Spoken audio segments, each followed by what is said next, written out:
ಪ್ರತಿ ಹೆಣ್ಮಗು ತಾನು ಅಂದ್ಕೊಂಡಿರೋ ಗುರಿನ ಮುಟ್ಟದೆ ಸುಮ್ಮನೆ ಇರಬಾರ್ದು ಅಂತ ನೀವೇ ಹೇಳಿದ್ರಿ. ನಾವು ರೋಡ್ನಲ್ಲಿ ಹೋಗ್ತಿರೋವಾಗ್ಲೋ ಅಥವಾ ಮನೇಲಿರೋವಾಗ್ಲೋ ತೊಂದರೆ ಆಗ್ಬೇಕು ಅಂತ ಇಲ್ಲ ಅಪ್ಪ.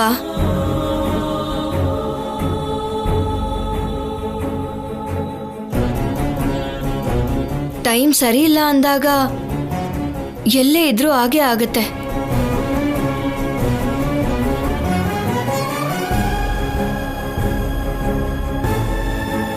ಮುಂದೆ ಯಾವತ್ತೋ ತೊಂದರೆ ಆಗ್ಬೋದು ಅಂತ ನನ್ನ ಇವತ್ತಿಂದಾನೇ ಮನೇಲಿ ಹೀಗೆ ಕೂರಿಸ್ಬೇಡಿ ಅಪ್ಪ.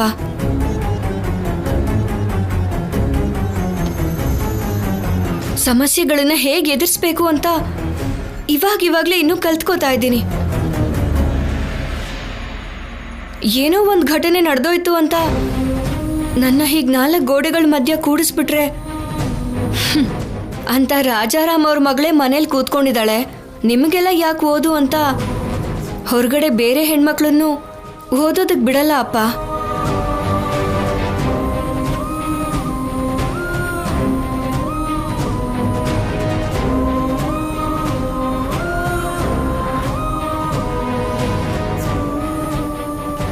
ಕ್ಷಮಿಸಿ ಭಾವನವ್ರೆ, ನಾನು ಹೀಗೆ ಮಾತಾಡ್ತಿದ್ದೀನಿ ಅಂತ ನೀವೇನು ತಪ್ಪಾಗಿ ತಿಳ್ಕೊಬೇಡಿ. ಯಾವತ್ತೂ ಮಾತಾಡ್ತಿರೋ ರಾಜಲಕ್ಷ್ಮಿ ಇವಾಗ ತುಂಬಾ ಧೈರ್ಯವಾಗಿ ಮಾತಾಡ್ತಿದ್ದಾಳೆ. ತನ್ನನ್ನು ತಾನು ನಿರೂಪಿಸ್ಕೋಬೇಕು ಅನ್ಕೋತಿದ್ದಾಳೆ. ಕಾಲೇಜ್ ಹೋಗೋಕೆ ಬಿಡಿ ಭಾವನವ್ರೆ.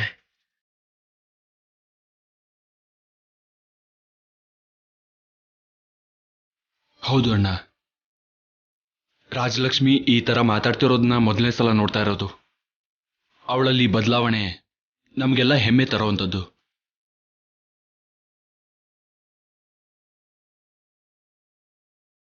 ಅವಳಲ್ಲಿ ಕಾಣಿಸ್ತಿರೋ ಹಠಕ್ಕೆ ಕಾರಣ ನೀವು ಅವಳನ್ನ ಬೆಳೆಸಿರೋ ರೀತಿ. ರಾಜಲಕ್ಷ್ಮಿ ಕಾಲೇಜಿಗೆ ಹೋಗೋದಕ್ಕೆ ಒಪ್ಕೊಳ್ಳಿ ಅಣ್ಣ.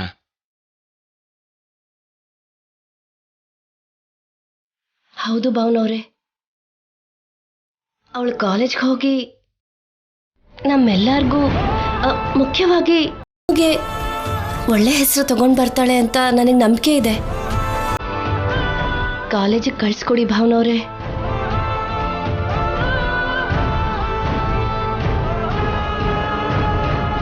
ನೀನ್ ತುಂಬಾ ಚೆನ್ನಾಗಿ ಹೇಳ್ದೆ ಕಣೋ. ಹೆಣ್ಮಕ್ಳಿಗೆ ಧೈರ್ಯ ಇರಬೇಕು, ಒಪ್ಕೋತೀನಿ. ಆದ್ರೆ ಆ ಧೈರ್ಯ ಅನವಶ್ಯಕವಾದ ವಿಷಯಗಳಲ್ಲಿ ಬಂದ್ರೇನೆ ನಿಜವಾದ ಸಮಸ್ಯೆ. ಮೊದಲೇ ಮದುವೆ ಆಗ್ಬೇಕಾಗಿರೋ ಹುಡುಗಿ ಇನ್ನು ಎಷ್ಟು ದಿನ ಅಂತ ಓದ್ತಾಳೆ?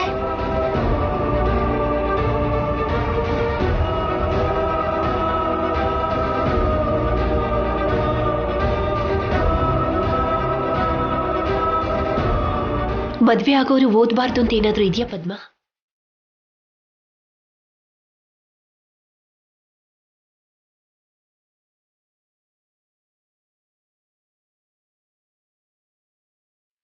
ನಮ್ ರಾಜಿಗೆ ಇಷ್ಟೊಂದು ಧೈರ್ಯ ಬಂದಿರೋದು ನಾನು ಯಾವತ್ತೂ ನೋಡಿರ್ಲಿಲ್ಲ.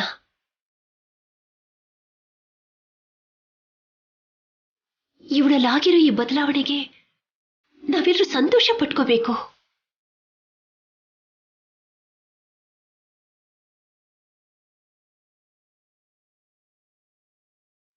ಜೀವನದಲ್ಲಿ ಮದುವೆಗಿರೋ ಅರ್ಥನೇ ಬೇರೆ, ದಾಂಪತ್ಯಕ್ಕಿರೋ ಅರ್ಥನೇ ಬೇರೆ.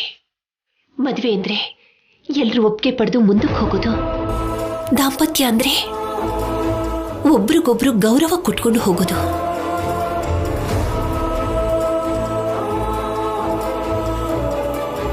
ರಾಜಿ ಅದನ್ನ ಸಾಬೀತ್ ಮಾಡ್ಬೇಕು ಅಂತ ಅನ್ಕೋತಿದ್ದಾಳೆ. ನೋಡು ಪದ್ಮ, ಮದ್ವೆಗೂ ಇವಳು ಓದೋದಕ್ಕೂ ಸಂಬಂಧ ಕಟ್ಬೇಡ ನೀನು.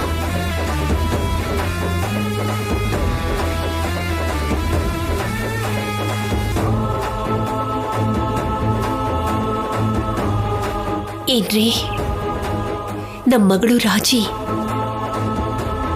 ಈಗಿಂದನೇ ಧೈರ್ಯವಾಗಿರ್ಬೇಕು ಅನ್ನೋದನ್ನ ಕಲ್ತ್ಕೋತಿದ್ದಾಳೆ. ಅವಳಿಗೆ ಬಂದಿರೋ ಈ ಧೈರ್ಯನ ಚಿಗುರ್ನಲ್ಲೇ ಚಿವುಟ್ ಹಾಕಕ್ ನೋಡ್ಬೇಡಿ.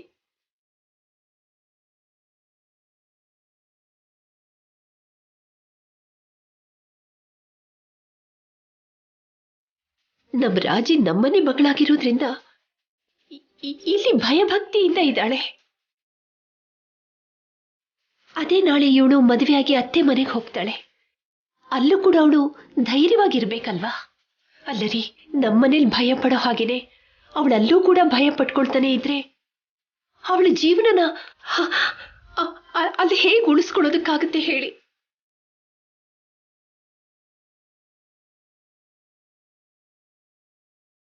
ಹಾಗೆ ನಡಿಬಾರ್ದು ಅನ್ನೋದಾದ್ರೆ ನಮ್ಮ ರಾಜಿ ಹೊರಗಡೆ ಪ್ರಪಂಚನ ಈಗಿಂದನೇ ನೋಡಬೇಕು.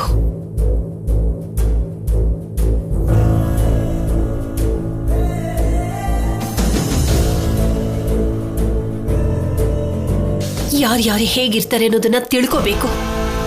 ಅಷ್ಟೇ ಅಲ್ಲ, ಹೊರಗಡೆ ಪರಿಸ್ಥಿತಿನ ಕೂಡ ನಮ್ಮ ರಾಜಿ ಖಂಡಿತವಾಗ್ಲೂ ಅಭ್ಯಾಸ ಮಾಡ್ಕೋಬೇಕು. ಇಷ್ಟು ವರ್ಷಗಳು ಅವಳ ಕೈ ಹಿಡ್ಕೊಂಡು ಅವಳ ಪಕ್ಕದಲ್ಲೇ ಇದ್ದು ನಡೆಸಿದ್ದೀರಾ. ಈಗ ಅವಳ ಕೈ ಬಿಟ್ಟು ನೀವು ಹಿಂದೆ ಇದ್ದು ಅವಳನ್ನ ಮುಂದೆ ಹೋಗೋದಕ್ಕೆ ಬಿಡಿ.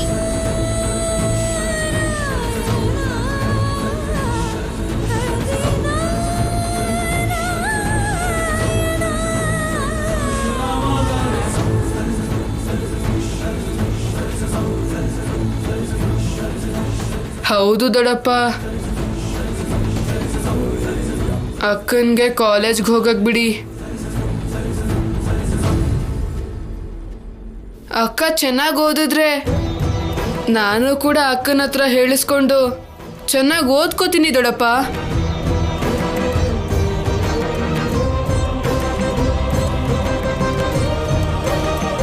ಅಕ್ಕನ ಕಾಲೇಜಿಗೆ ಕಳ್ಸ್ಕೊಳ್ಳಿ ದೊಡ್ಡಪ್ಪ, ಪ್ಲೀಸ್ ದೊಡ್ಡಪ್ಪ.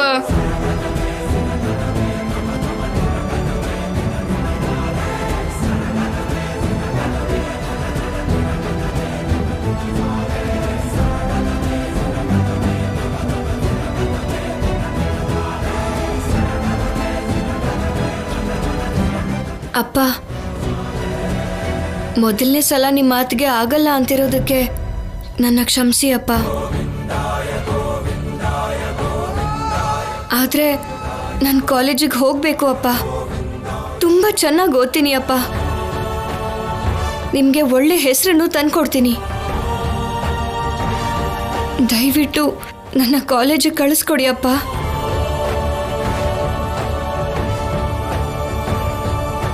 ಪ್ಲೀಸ್ ಅಪ್ಪ.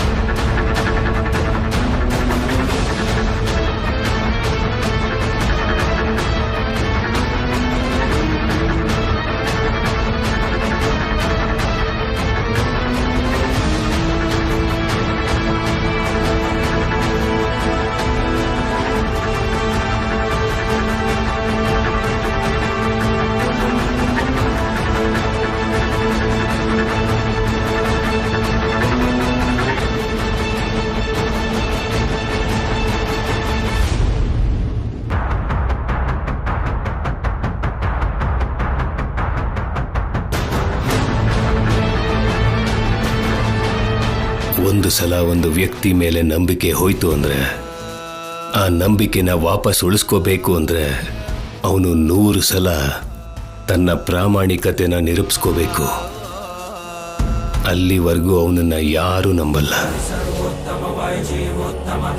ನಂಬಿಕೆ ಎಷ್ಟು ಮುಖ್ಯನೋ ಪ್ರಾಮಾಣಿಕತೆನೂ ಅಷ್ಟೇ ಮುಖ್ಯ.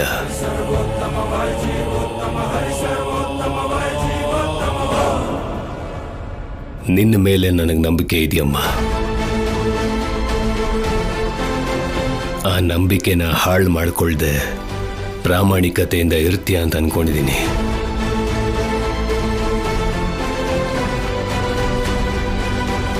ನೀನು ಕಾಲೇಜಿಗೆ ಹೋಗಿ ಚೆನ್ನಾಗಿ ಓದ್ಕೊಳ್ಳಮ್ಮ.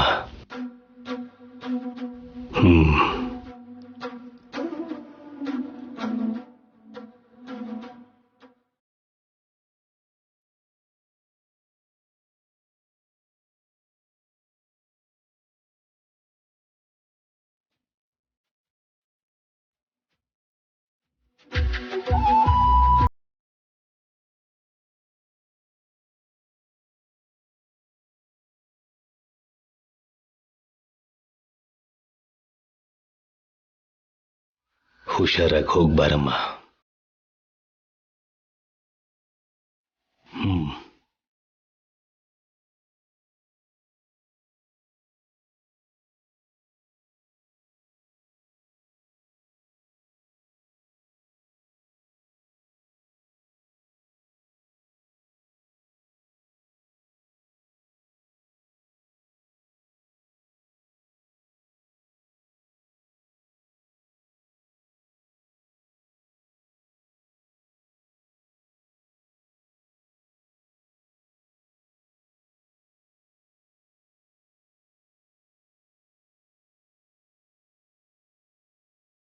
ಮಾವ, ರಾಜಲಕ್ಷ್ಮಿ, ಮಾವ ನೀನು ಕಾಲೇಜ್ಗೆ ಹೋಗೋದಕ್ಕೆ ಒಪ್ಕೊಂಡಿದ್ದಾರೆ.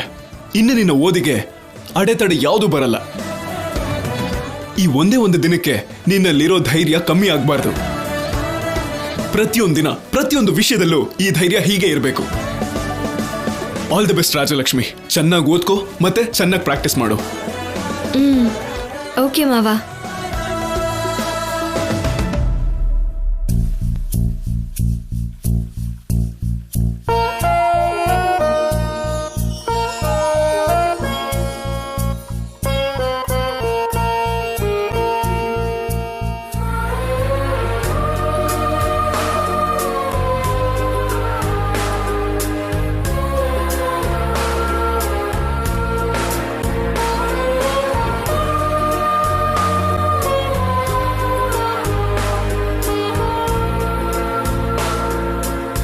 ಹೆಣ್ಮಕ್ಳ ವಿಚಾರದಲ್ಲಿ ಹೇಗಿರ್ಬೇಕು ಅಂತ ನಿನಗೆ ಗೊತ್ತಿಲ್ಲ. ಐ ಲವ್ ಯು ಆದ್ಯ.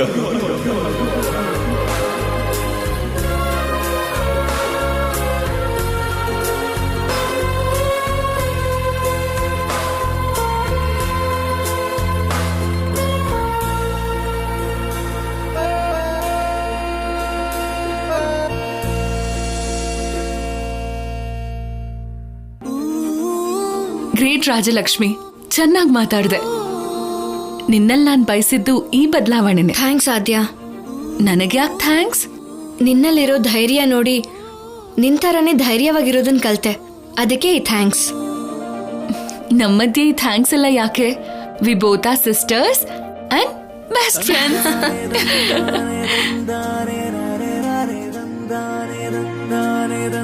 ನಡಿ ಬಾ.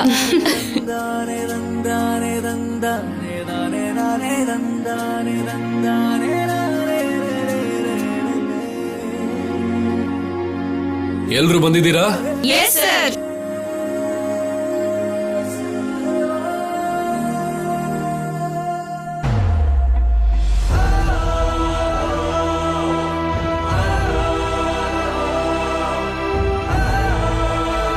ಸಾರಿ ಸರ್, ಸ್ವಲ್ಪ ಲೇಟ್ ಆಗೋಯ್ತು.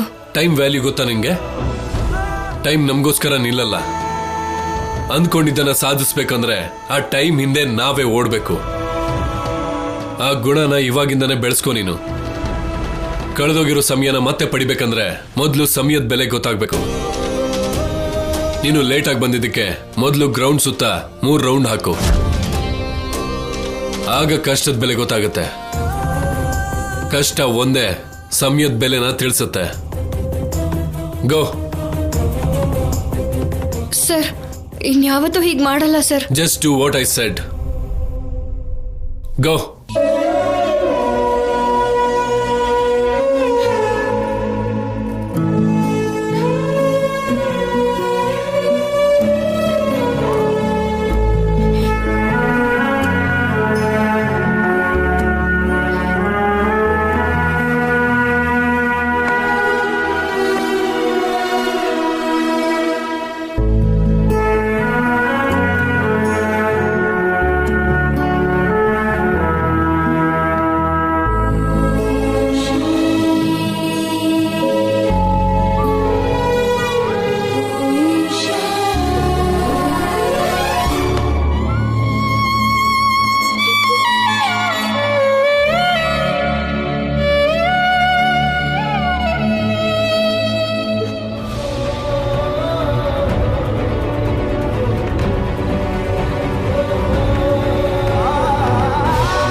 Everybody listen. ನಾಳೆಯಿಂದ ಪ್ರಾಕ್ಟೀಸ್ 4 ಅವರ್ ಇರುತ್ತೆ. ಪ್ರತಿಯೊಬ್ರು ಬೆಳಿಗ್ಗೆ ಬೇಗ ಬರಬೇಕು. ಯಾರೇ ಮಿಸ್ ಆದ್ರು ಮತ್ತೆ ಲೇಸಿನೆಸ್ ಇಂದ ಬಂದ್ರೆ ಪನಿಷ್ಮೆಂಟ್ ಹಾರ್ಶ್ ಆಗಿರುತ್ತೆ. ಪ್ರತಿದಿನ 4 ಅವರ್ ಪ್ರಾಕ್ಟೀಸ್ ಮಾಡಬೇಕು. ಮ್ಯಾಚ್ ಹತ್ರ ಬರ್ತಾ ಇದೆ. ಯಾವುದೇ ಚಿಕ್ಕ ತಪ್ಪಾದ್ರೂ ಕೂಡ ಎಕ್ಸ್ಕ್ಯೂಸ್ ಮಾಡಲ್ಲ. ಅರ್ಥ ಆಯ್ತಾ? ಅರ್ಥ ಆಯ್ತು ಸರ್.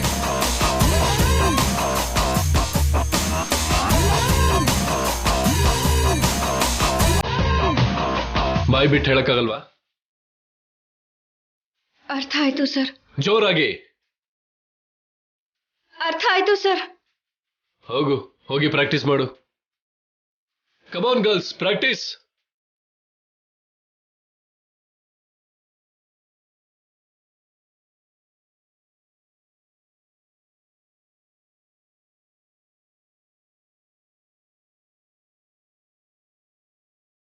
What happen?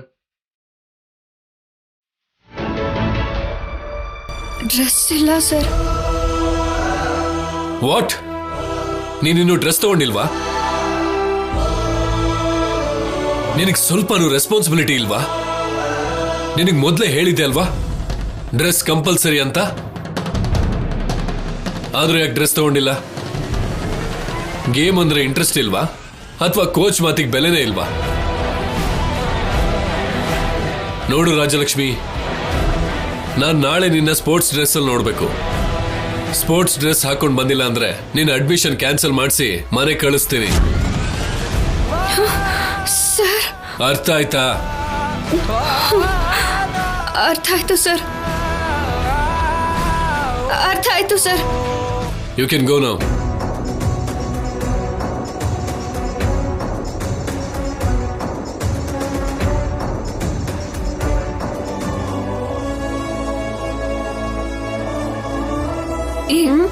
ರಾಜಿಯಲ್ಲಿ ಹಾಕಿ ಗ್ರೌಂಡ್ಗೆ ಹೋಗಿದ್ದಾಳೆ, ಪ್ರಾಕ್ಟೀಸ್ ಇದೆ ಅಂತ.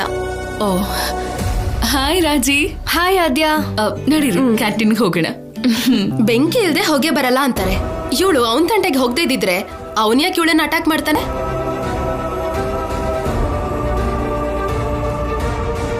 ನನಗ್ ಗೊತ್ತಿರೋ ಹಾಗೆ ಈ ಹುಡುಗಿನೇ ಅವನಿಗೆ ಮೋಸ ಮಾಡಿ ಬೇರೆಯವ್ರ ಜೊತೆ ತಿರುಗ್ತಿರ್ಬೋದು. ಇಲ್ಲ ಅಂದ್ರೆ ಅವನ್ ಅಷ್ಟು ದ್ವೇಷ ಇಟ್ಕೊಂಡು ಇವಳ ಮೇಲೆ ಯಾಕೆ ಅಟ್ಯಾಕ್ ಮಾಡ್ತಾನೆ?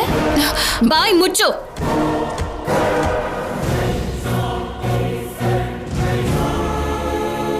ಇನ್ ಒಂದೇ ಒಂದು ಮಾತಾಡದೆ ಅಂದ್ರೆ ಹಲ್ಲು ಉದ್ರಿಸ್ಬಿಡ್ತೀನಿ. ಏನ್ ಮಾತಾಡ್ತಿದ್ಯಾ ಅಂತ ನಿಂಗೆ ಅರ್ಥ ಆಗ್ತಿದ್ಯಾ? ನೀನು ಒಬ್ಳು ಹುಡುಗಿನಾ? ಒಬ್ಳು ಹುಡುಗಿ ಆಗಿ ಇನ್ನೊಂದು ಹುಡುಗಿ ಬಗ್ಗೆ ಈ ತರ ಮಾತಾಡಕ್ಕೆ ನಿನಗೆ ನಾಚಿಕೆ ಆಗಲ್ವಾ? ತಪ್ಪು ಮಾಡಿರೋನ್ ಬಗ್ಗೆ ಮಾತಾಡೋ ಬದಲು ಅವನಿಗೆ ಬಲಿ ಆಗಿರೋ ಹೆಣ್ಮಗು ಬಗ್ಗೆ ಬಾಯಿಗೆ ಬಂದ ಹಾಗೆ ಮಾತಾಡ್ತೀಯ. ಅವನು ಅವತ್ ಇವಳ ಮೇಲೆ ದಾಳಿ ಮಾಡಿರ್ಬೋದು, ಮತ್ತೆ ಇನ್ನೊಬ್ರಿಗೂ ಹಾಗೆ ಮಾಡಿದ್ರೆ? ಹೋಗ್ಲಿ, ನಿನಗೆ ಹಾಗೆ ಮಾಡಿದ್ರೆ ಏನ್ ಮಾಡ್ತೀಯ? ಮೊದಲು ಅವನಿಗೆ ಹೇಗ್ ಬುದ್ಧಿ ಹೇಳ್ಬೇಕು ಅನ್ನೋದನ್ನ ಯೋಚನೆ ಮಾಡಿ ಅವನಿಗೆ ಶಿಕ್ಷೆ ಆಗ್ಲಿ ಅಂತ ಬೇಡ್ಕೊಳ್ಳಿ. ಅದನ್ನ ಬಿಟ್ಟು ಒಂದ್ ಹುಡುಗಿ ಹತ್ರ ಈ ತರ ಮಾತಾಡೋದು ಕರೆಕ್ಟ್ ಅಲ್ಲ. ಅಷ್ಟಕ್ಕೂ ಬಲಿಯಾಗಿರೋ ಹುಡುಗಿ ಬಗ್ಗೆ ಒಂದ್ಸಲ ಆದ್ರೂ ಯೋಚಿಸಿದ್ರಾ? ಅಥವಾ ಅವ್ರ ಕುಟುಂಬದ ಬಗ್ಗೆ ಯೋಚನೆ ಮಾಡಿದ್ರಾ? ಅವ್ರೆಷ್ಟು ನೋವು ಅನುಭವಿಸ್ತಿದಾರೋ ಅದ್ರ ಬಗ್ಗೆ ಯೋಚನೆ ಮಾಡಿದ್ದೀರಾ? ಅದೇ ಪ್ಲೇಸಲ್ಲಿ ನೀನ್ ಇದ್ದಿದ್ರೆ ನಿನಗೆ ಅರ್ಥ ಆಗ್ತಿತ್ತು ಆ ನೋವೇನು ಅಂತ. ಇನ್ನೊಂದ್ಸಲ ಏನೇ ವಿಷಯದ ಬಗ್ಗೆ ಮಾತಾಡೋಕ್ಕೂ ಮುಂಚೆ ನಾಲ್ಗೆನ ಕಂಟ್ರೋಲಲ್ಲಿ ಇಟ್ಕೊಂಡು ಸರಿಯಾಗಿ ಮಾತಾಡು. ನಡಿಯಾದ್ಯ. ಏನ್ ರಾಜಲಕ್ಷ್ಮಿ, ನೀನು ಅಷ್ಟೊಂದು ಕೋಪ ಮಾಡ್ಕೊಂಡೆ? ನಾನಾಗಿರೋದಕ್ಕೆ ಮಾತಾಡೇ ಕಳ್ಸಿದ್ದೀನಿ. ಅದೇ ಆದ್ಯ ಆಗಿದ್ದಿದ್ರೆ ಹೊಡೆದು ಮಾತಾಡ್ಸಿರೋಳು.